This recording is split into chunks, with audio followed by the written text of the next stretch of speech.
Trading में सफल होने के लिए आखिर क्या चाहिए? क्या कोई खास रणनीति है या सबसे महंगा वाला सॉफ्टवेयर?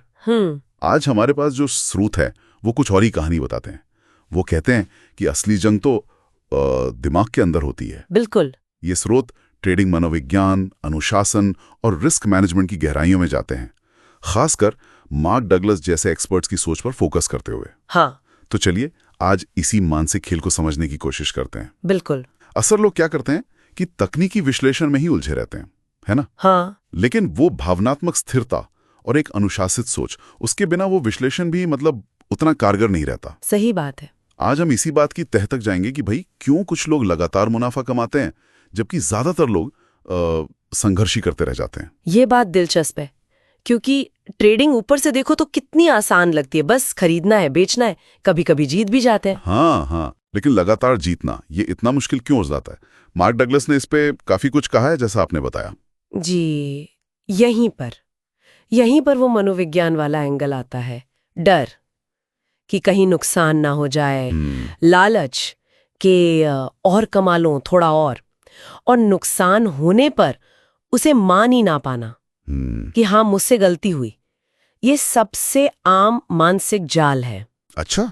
जब भावनाएं हावी होती है ना तो सही फैसले लेना मुश्किल हो जाता है, बहुत मुश्किल। हाँ। मार्क डगलस इसे प्रॉफिट गैप कहते हैं। मतलब जो आप कमा सकते थे अपनी स्ट्रैटेजी से और जो आपने असल में कमाया। ओह अच्छा, वो अंतर। हाँ, वो अंतर जो अक्सर इन क्या कहते हैं मानसिक चूकों की वजह से आता है। हमें अपने दिमाग को एक तरह से रीप्रोग्राम करना पड़ता है। रीप्रोग्राम? हाँ, क्योंकि हमारा दिमाग वो तो सुरक्षा के लिए बना है ना, जोखिम से बचने के लिए। ट्रेडिंग का जो अनिश्चित माहौल है उसके लिए नहीं। ये दिमाग को रीप्रोग्राम करने वाली बात सोचने लायक है। तो फिर वो सबसे बड़ा मानसिक बदलाव क्या है जो एक ट्रेडर को अपनाना चाहिए? सबसे बड़ा बदलाव है मेरे हिसाब से ये गहराई से मानना और स्वीकार करना कि बाजार अप्रत्याशित है, उसे आप कंट्रोल नहीं कर सकते।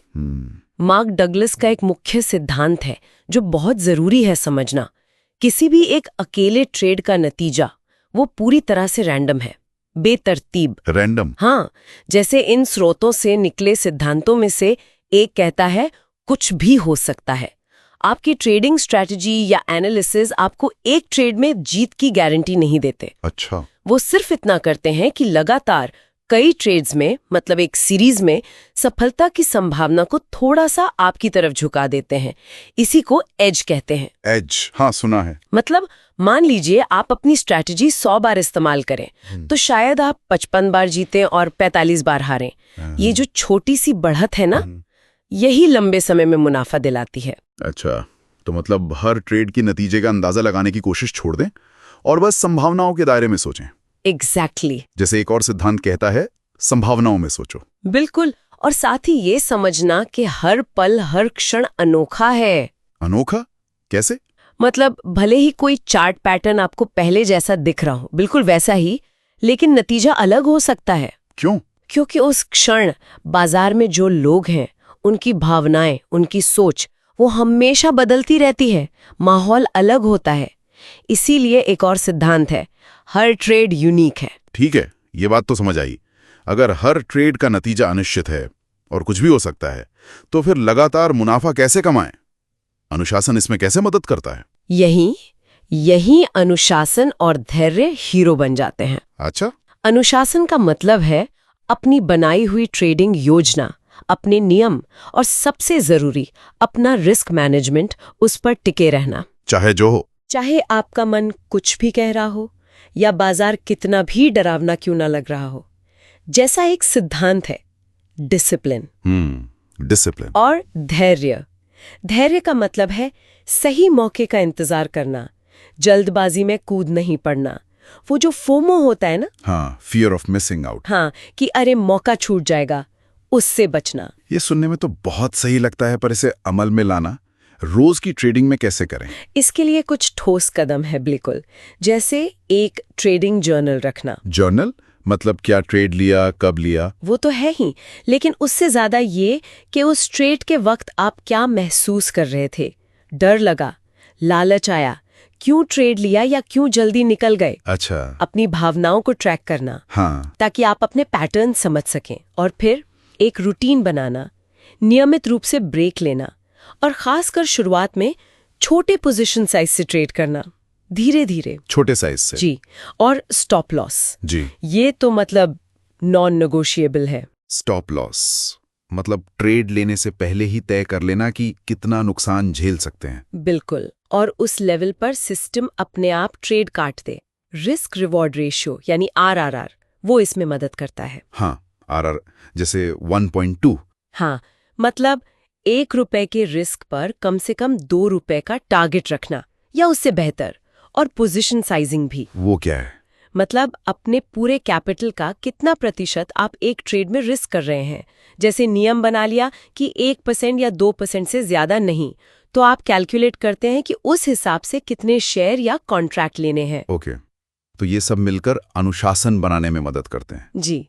अब आते हैं सबसे मुश्किल चीज पर, नुकसान, खासकर जब लगातार हो रहे हों। इनसे कैसे निपटें? हाँ, ये वाकई चुनौतीपूर्ण है, लेकिन सच ये है कि नुकसान तो होंगे ही। ट्रेडिंग का हिस्सा है वो, उन्हें व्यक्तिगत हार की तरह नहीं देखना है। जैसा एक और सिद्धांत कहता है, हर फेल्ड ट्रेड दुश्मन नहीं है। दुश्मन नहीं है। नहीं, वो असल में बाजार से मिला फीडबैक है, जानकारी है। हो सकता है आपका विश्लेषण गलत था या बस मार्केट अप्रत्याशित रूप से घूम गया। अच्छा, फीडबैक की तरह देखना। हाँ। और यहीं पे वो बेस्ट लूजर विंस वाली बात आती है। बेस्ट लूजर विंस मतलब सबसे अच्छा हारने वाला ही जीतता है। जो ट्रेडर अपने नुकसान को जल्दी काटना सीख लेता है, बिना इमोशनल हुए प्रभावी ढंग से मैनेज करता है, वही लंबे समय में टिक पाता है और मुनाफा कमाता है। वाह, बेस्ट लूजर विंस, ये तो सोचने का बिल्कुल अलग नजरिया है। तो मतलब नुकसान के बाद भी दिमागी तौर पर शांत रहना है, न्यूट्रल। अत्यंत आवश्यक। बिल्कुल है? एक सिद्धांत ही इसी पर जोर देता है, लॉस के बाद न्यूट्रल रहना। और रिवेंज ट्रेडिंग नहीं करनी। बिल्कुल नहीं, वो सबसे खतरनाक है। मतलब नुकसान हुआ और फिर गुस्से में या फ्रस्ट्रेशन में तुरंत एक और बड़ा ट्रेड ले लिया कि अभी वसूल करता हूं सारा लॉस। हाँ, होता है ऐसा। ये याद रखना बहुत जरूरी है कि गणित के हिसाब से भी बड़े नुकसान से उभरने के लिए उससे कहीं ज्यादा बड़ा मुनाफा कमाना पड़ता है। अच्छा, कैसे?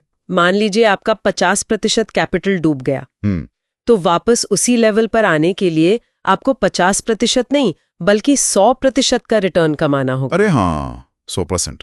बाप रे। जी, ये बात रिस्क कंट्रोल के महत्व को और पुख्ता करती है। सही है। तो संक्षेप में कहें तो ट्रेडिंग में लगातार सफलता वो बाहरी चीजों से ज्यादा आपके अंदरूनी खेल पर निर्भर करती है। अपना मनोविज्ञान समझना, अटूट अनुशासन रखना और जोखिम का बहुत सावधानी से प्रबंधन करना। यह भविष्यवाणी करने का खेल नहीं है, यह अनिश्चितता के बीच लगातार अपनी एज, अपनी बढ़त को अमल में लाने का खेल है। ये सोचना वाकई दिलचस्प है कि सफल ट्रेडिंग का कितना बड़ा हिस्सा सिर्फ खुद को जानने और खुद को मैनेज करने के बारे में है, बाजार के विश्लेषण से कहीं ज्यादा। ये सिर्फ चार्ट्स और पैटर्न का अध्ययन नहीं, बल्कि शायद आत्म जागरूकता की गहराइयों में उतरना है। इस पर सोचने के लिए एक अच्छा विचार है। बिल्कुल। अगली बार तक सोचते रहिए।